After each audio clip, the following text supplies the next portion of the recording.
क्या आपको अपने काम को टालने की आदत है? क्या आप हमेशा थका हुआ फील करते हैं? और क्या आप डिप्रेस और अनहैप्पी फील करते हैं? तो ये वीडियो लास्ट तक देखते रहिए।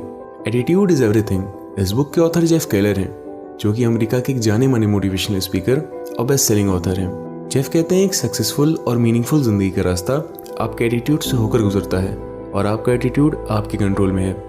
If you change your attitude you can change your life. इसका मतलब अपने एटीट्यूड में थोड़ा सा चेंज लाकर आप अपनी लाइफ पूरी तरह से ट्रांसफॉर्म कर सकते हैं। तो आइए इसे एक बेहतर एग्जाम्पल से समझते हैं। एटीट्यूड मतलब आपको दुनिया को देखने का नज़रिया। जहाँ कुछ लोग लाइफ को एक पॉजिटिव एटीट्यूड से देखते हैं, फिर चाहे सिचुएशन कितनी भी ख़राब हो वो उसमें कुछ ना कुछ पॉजिटिव ढूंढ ही लेते हैं। वहीं इसके बिल्कुल अपोजिट कुछ लोग लाइफ को एक नेगेटिव एटीट्यूड से देखते हैं, फिर चाहे उन्हें दुनिया भर की सारी खुशियाँ और ब्लेसिंग्स दे दो वो उसमें भी कुछ ना कुछ नेगेटिव ढूंढ ही लेंगे। एग्जाम्पल, राम और श्याम दो दोस्त थे। राम लाइफ को एक पॉजिटिव एटीट्यूड से देखता था, वहीं श्याम नेगेटिविटी से भरा हुआ था। जहाँ कोई भी काम करने से पहले राम कहता था आई कैन, मैं ये कर सकता हूँ, वहीं श्याम आई कांट, मैं ये नहीं कर सकता। जहाँ राम सॉल्यूशन पे फोकस करता था वहीं श्याम प्रॉब्लम में ही उलझा रह जाता था। जहाँ राम दूसरों में अच्छाई दिखता था वहीं श्याम बुराई।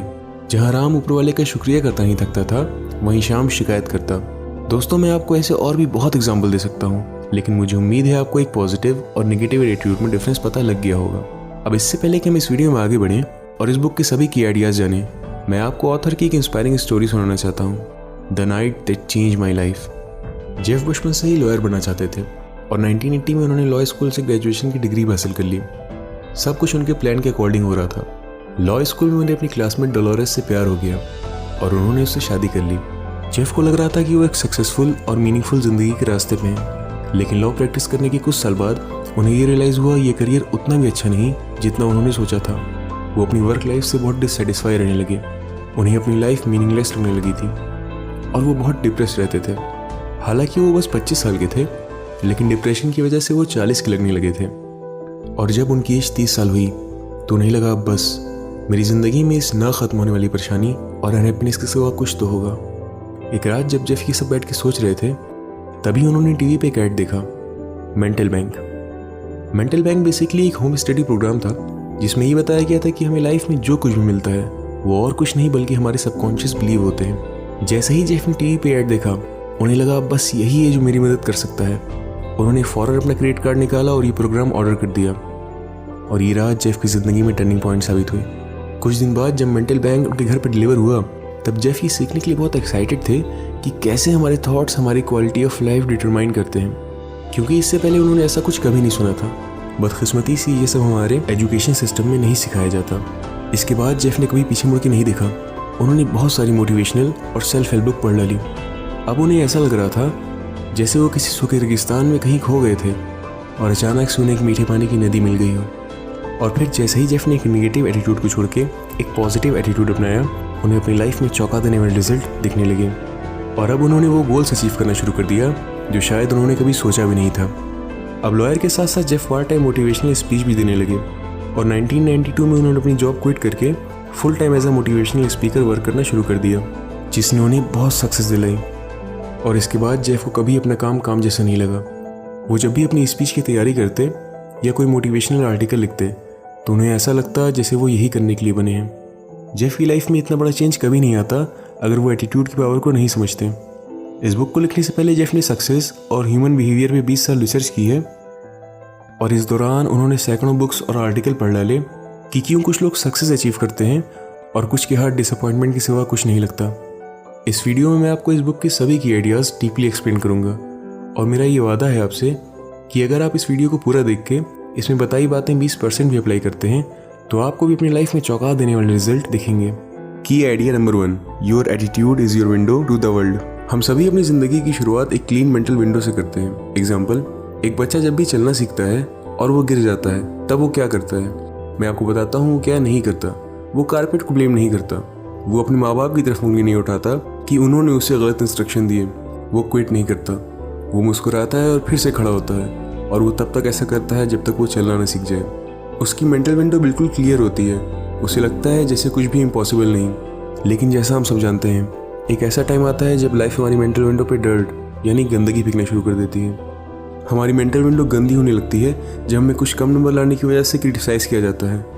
हमारी मेंटल विंडो गंदी होने लगती है जब हमें एक दूसरे से कंपेयर किया जाता है। हमारी मेंटल विंडो गंदी होने लगती है जब हमें लाइफ में डिसअपॉइंटमेंट और रिजेक्शन मिलता है, और इन सब वजहों से हम खुद पे बिलीव और एक पॉजिटिव एटीट्यूड कहीं खो देते हैं। अगर आप अपनी मेंटल विंडो क्लीन नहीं करेंगे तो ऐसा होने के बहुत चांसेस हैं कि आप अपनी ज़िंदगी नेगेटिविटी और फ्रस्ट्रेशन में गुजार देंगे, और इसकी वजह से आप अपनी ज़िंदगी कभी खुल के नहीं जी पाएंगे।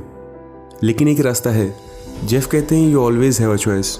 आपके पास ज़िंदगी जीने के दो रास्ते होते हैं, पॉजिटिव एटीट्यूड और नेगेटिव एटीट्यूड। या तो आप अपनी पूरी ज़िंदगी आपके पास जो नहीं है उसी का रोना गाते गुजार दीजिए, या एक पॉजिटिव एटीट्यूड रख के आज आपके पास जो नहीं है उसके लिए काम करिए, और ऐसे आपको वो सब मिलेगा जो आप चाहते हैं। मैं जानता हूँ आप सोच रहे होंगे ये सब कहना बहुत आसान है, करना नहीं।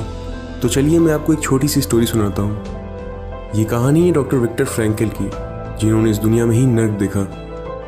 हिटलर की नाज़ी सरकार ने यहूदियों पे बेहद जुल्म ढाए, और जुल्म भी ऐसे जिन्हें हम और आप सोच भी नहीं सकते। डॉक्टर फ्रैंकल एक अमेरिकी साइकेट्रिस्ट थे, इसीलिए उन्हें भी बंदी बनाया गया। सिर्फ एक बहन को छोड़ के उनका पूरे परिवार, माँ बाप, भाई बहन और उनकी पत्नी इस दौरान मारे गए। क्या ऐसे हालात में कोई इंसान अपना एटीट्यूड कंट्रोल कर सकता है? अगर आप ये सवाल डॉक्टर फ्रैंकल से पूछते तो वो कहते जी हाँ। डॉक्टर फ्रैंकल ने सिर्फ नाज़ी डेथ कैंप में सर्वाइव ही नहीं किया, बल्कि लाखों लोगों को अपनी book man's search for meaning से इंस्पायर भी किया। अब अगर डॉक्टर फ्रैंकल जैसे लोग ऐसे हालात में भी एक पॉजिटिव एटीट्यूड रख के लाखों लोगों को इंस्पायर कर सकते हैं, तो फिर इसके आगे हमारी और आपकी प्रॉब्लम क्या है? इसीलिए ऑथर कहते हैं एटीट्यूड इज एवरीथिंग, मतलब आपका दुनिया को देखने का नजरिया ही सब कुछ है। की idea number 2, you are a human magnet, whether you think you can और you think you can't, you are right. Henry Ford. इसका मतलब अगर आप सोचते हैं आप कर सकते हैं, या फिर आप सोचते हैं कि आप नहीं कर सकते, आप सही हैं, क्योंकि जैसे आपके बिलीव होते हैं आपको रिजल्ट भी वैसा ही मिलता है। तो आखिर सक्सेस का राज क्या है? क्यों कुछ लोग बहुत सक्सेसफुल हो जाते हैं और कुछ अपने फेलियर से ही बाहर नहीं आ पाते? ऑथर ने की टू सक्सेस को 6 वर्ड में डिफाइन किया है, और आपको जान के ये हैरानी होगी कि ये 6 वर्ड जो आपको सक्सेसफुल बनाते हैं वही 6 वर्ड आपको फेलियर के दलदल में भी डाल देते हैं। तो ये रहे वो 6 word, we became what we think about. मतलब हम वही बन जाते हैं जैसा हम खुद के बारे में सोचते हैं। अगर आप अपने किसी गोल के बारे में लगातार सोचते हैं तो ऐसा होने के बहुत चांसेस हैं कि आप उसे अचीव करने के लिए कदम आगे बढ़ाएंगे। मान लीजिए एक आदमी है जिसका नाम फ्रेड है। फ्रेड सोचता है कि वो हर साल $30,000 कमा सकता है, तो वो एक ह्यूमन मैग्नेट की तरह उन सारी अपॉर्चुनिटीज़ और रास्तों को ढूंढ लेगा जिससे वो $30,000 कमा सके। अब क्या हो अगर फ्रेड सोचे उसे अपनी फैमिली नीड्स पूरी करने के लिए $50,000 कमाना चाहिए? क्या वो $50,000 कमा पाएगा? ये डिपेंड करता है कि फ्रेड को खुद पे कितना भरोसा है। ऐसा होने के बहुत चांसेस हैं कि फ्रेड $50,000 कमा सकता है, लेकिन अगर उसे खुद पे इतना भरोसा नहीं होगा कि वो कमा सकता है तो वो कभी नहीं कमा पाएगा। इसके बजाय अगर फ्रेड खुद पे भरोसा करे और ये सोचे कि उसके लिए कुछ भी इम्पॉसिबल नहीं, तो वो एक ना एक दिन $50,000 ज़रूर कमा लेगा।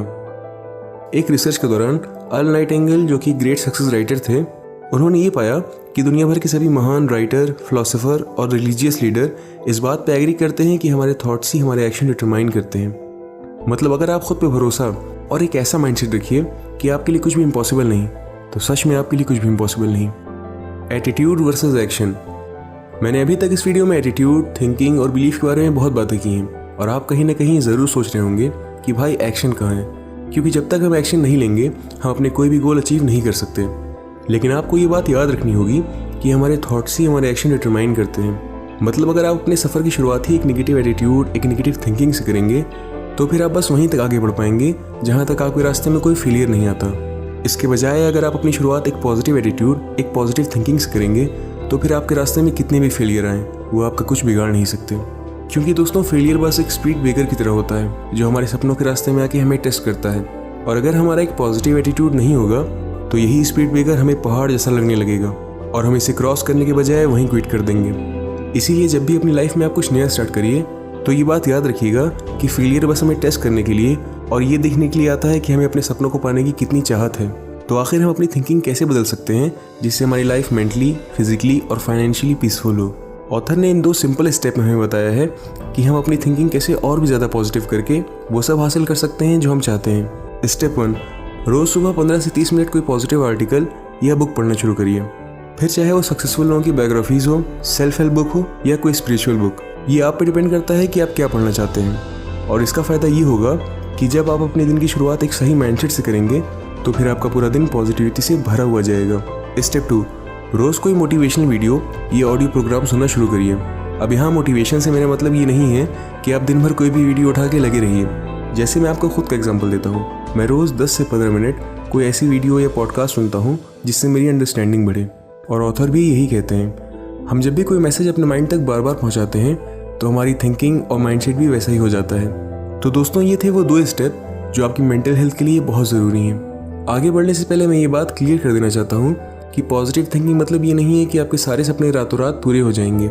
सक्सेसफुल होने के लिए आपको मेहनत तो करनी ही होगी, साथ ही साथ सब्र भी रखना होगा।